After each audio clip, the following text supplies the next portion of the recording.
தூய்மை பணியாளர்களின் உரிமைகளை மறுத்துவிட்டு முதலமைச்சர் மு.க.ஸ்டாலின் நாடகம் ஆடுகிறார் என்று பாமக தலைவர் அன்புமணி விமர்சித்துள்ளார்.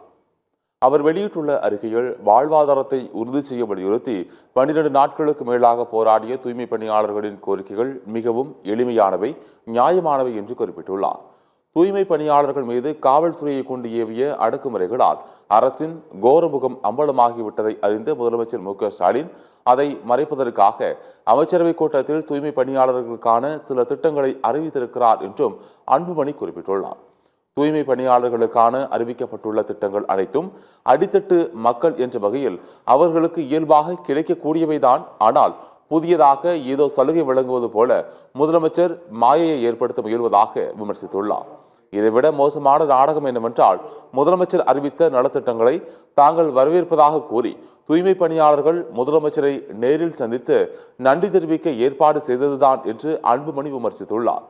கலைஞர்களை வைத்து ஆட்சியாளர்களை என அவர்கள் கூறுவதெல்லாம் கருணாநிதி காலத்திலிருந்து நடத்தப்பட்டு வரும் புளித்து போன நாடகம் என்றும் தெரிவித்துள்ள அன்புமணி, அவற்றை மீண்டும் மீண்டும் அரங்கேற்றுவதை விடுத்து தூய்மை பணியாளர்களுக்கு உண்மையான மகிழ்ச்சியை ஏற்படுத்த அரசு முன்வர வேண்டும் என்று வலியுறுத்தியுள்ளார்.